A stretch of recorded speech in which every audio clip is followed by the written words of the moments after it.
भाजपा का सबका साथ सबका विकास नीति को बढ़ावा। पलामू में अनुराग ठाकुर की विशाल जनसभा। झारखंड के पलामू जिले का हुसैनाबाद विधानसभा क्षेत्र हाल ही में एक बड़ी राजनीतिक हलचल का केंद्र बना, जब पूर्व केंद्रीय मंत्री सांसद अनुराग ठाकुर ने हैदरनगर में एक विशाल जनसभा को संबोधित किया। हजारों की संख्या में लोगों की भीड़ ने इस सभा में हिस्सा लिया, जब भाजपा की नीतियों और योजनाओं का समर्थन करते हुए जनता का उत्साह देखने को मिला। अनुराग ठाकुर ने अपने संबोधन में भाजपा सरकार की सबका साथ सबका विकास नीति पर विशेष जोर दिया। उन्होंने सरकारी योजनाओं जैसे प्रधानमंत्री आवास योजना, शौचालय निर्माण, शुद्ध पेयजल की उपलब्धता और अन्य सामाजिक कल्याण योजनाओं के बारे में विस्तार से बताया। ठाकुर ने जनता को आश्वस्त किया कि भाजपा सरकार हर वर्ग के विकास के लिए प्रतिबद्ध है और सरकार की बुनियादी आवश्यकताओं को पूरा करने के लिए योजनाओं का क्रियान्वयन कर रही है। ठाकुर ने कहा कि हमारी सरकार गरीबों और वंचितों के लिए लगातार काम कर रही है। बुनियादी सुविधाओं से लेकर आवास योजना तक हर घर में सुविधाएं पहुंचाने का हमारा लक्ष्य है। हम समाज के हर तबके को साथ लेकर चलने में विश्वास करते हैं। सभा के दौरान हुसैनाबाद विधानसभा के भावी प्रत्याशी विनोद कुमार सिंह के समर्थन में जबरदस्त नारेबाजी हुई। हजारों युवाओं ने विनोद कुमार सिंह जिंदाबाद के नारे लगाए। जनसभा के बाद अनुराग ठाकुर ने एक विशाल रैली का नेतृत्व किया, जो हुसैनाबाद के विभिन्न हिस्सों से निकाली गई। ये रैली राजनीतिक शक्ति प्रदर्शन का प्रतीक थी। इस रैली से स्पष्ट हो गया कि हुसैनाबाद क्षेत्र में भाजपा को व्यापक जन समर्थन प्राप्त हो रहा है। अनुराग ठाकुर की उपस्थिति में इस रैली को और अधिक महत्वपूर्ण बना दिया, जिससे स्थानीय राजनीति में एक नई ऊर्जा का संचार हुआ है। इस विशाल जनसभा और रैली ने भाजपा के स्थानीय राजनीति में मजबूती का संकेत दिया है। विनोद कुमार सिंह के समर्थन में उमड़ी भीड़ और भाजपा सरकार की विकास योजनाओं के प्रति जनता का विश्वास पार्टी के लिए एक सकारात्मक संदेश लेकर आया है। पलामू का ये राजनीतिक घटनाक्रम दर्शाता है कि भाजपा क्षेत्रीय स्तर पर मजबूत पकड़ बना रखी है और विकास की नीति पर जोर देते हुए अपने प्रचार अभियान को आगे बढ़ा रही है। अनुराग ठाकुर की यह सभा और रैली हुसैनाबाद विधानसभा क्षेत्र में भाजपा की मजबूत उपस्थिति का प्रतीक है, जो आगामी चुनाव में पार्टी के लिए महत्वपूर्ण साबित हो सकती है। विनोद कुमार सिंह ने अनुराग ठाकुर के स्वागत में 10,000 की संख्या में रैली निकाली, जिससे हजारों की संख्या में बाइकधारी और सैकड़ों की संख्या में 4 व्हीलर मौजूद थे और हेलीकॉप्टर के पास जाकर रिसीव किया और उनकी लगातार अगुवाई की। लेकिन यहाँ जन कल्याण की नहीं, ये जिहादी कल्याण कर रहे हैं।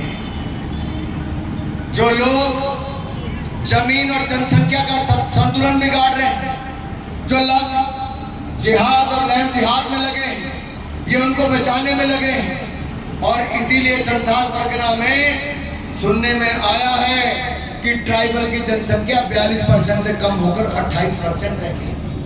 और पाकुड़ के कई स्थानों में वहां पर तो आपको अपने घर बनाने के लिए भी लड़ाई लड़नी पड़ रही, वहां से भगाया जा रहा है। साथियों, हाई कोर्ट ने भी कहा कि बांग्लादेशी घुसपैठियों की, रोहिंग्या मुसलमानों की जांच करो, पहचान करो, उनको बाहर निकालने का काम करो। अगर रोहिंग्या मुसलमानों को बाहर निकालना है, बांग्लादेशी घुसपैठियों को बाहर निकालना है, तो झारखंड मुक्ति मोर्चा, आरजेडी और कांग्रेस की सरकार को भी झारखंड से बाहर का रास्ता दिखाना पड़ेगा मेरे साथियों। अगर भ्रष्टाचार से मुक्ति पानी है, अगर रांची जमीन घोटाला, अवैध खनन घोटाला, मनरेगा घोटाला, टेंडर घोटाला, ट्रांसफर पोस्टिंग घोटाला, अन्य घोटालों के लोगों को जेल के पीछे डालना है, तो इस गठबंधन की सरकार को भी यहाँ से हटाना है।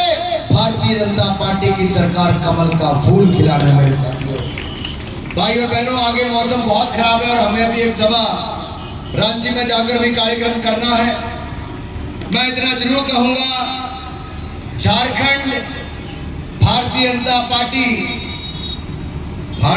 पार्टी का एक बहुत बड़ा योगदान है झारखंड को बनाने में। हम झारखंड को बनाया भी था, आगे बढ़ाएंगे भी, और झारखंड के लोगों के आशीर्वाद से, भाइयों बहनों के आशीर्वाद से डबल इंजन की सरकार बनाएंगे। दिल्ली में भी मोदी, झारखंड में भी मोदी को लेकर आएंगे मेरे भाई और बहनों। ज्यादा समय न लेता हुआ इतना ही कहूंगा, सड़क, शिक्षा, स्वास्थ्य, रेल, अनाज सब कुछ दिया है और आगे भी अनाज मिलता रहेगा, सब सुख सुविधाएं मिलेंगी। आपने इस परिवर्तन यात्रा में जुड़कर बहुत सफल कार्यक्रम करवाया। मैं मंच पर बैठे अपने सभी महानुभाव, जो हमारे सारे बड़े नेता यहाँ पर बैठे, मैं नाम नहीं ले पाया, आप इनके लिए जोरदार तालियां एक बार बजा दीजिए, इनका अभिनंदन कर दिया। लेकिन मैं सब नेताओं से कहता हूं, अगर ये जनता नहीं आती ना, ये रैली नहीं, हमारी भाषा में कहते हैं रैला है, जहां टेंट भी छोटा पड़ जाए, स्थान भी छोटा पड़ जाए, पैर रखने की जगह ना पड़े। जनता का भी मैं बहुत बहुत धन्यवाद करता हूं। जनता के लिए एक बार हाथ खड़ा करके जोरदार तालियां बजा दीजिए।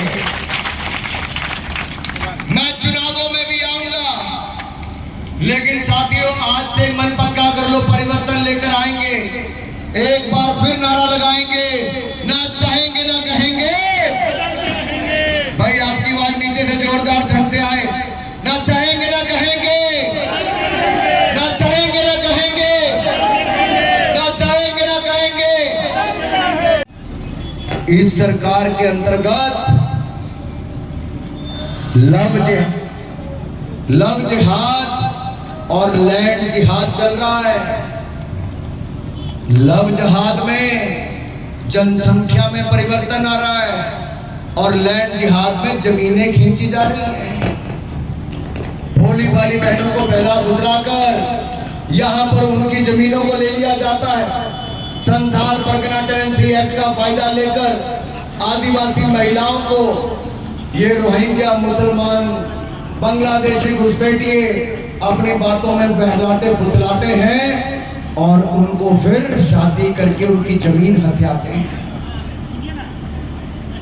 क्या लव जिहाद लैंड जिहाद से झारखंड को मुक्ति दिलाओगे? मुक्ति दिलाओगे? लैंड जिहाद से मुक्ति दिलाओगे? लव जिहाद से मुक्ति दिलाओगे?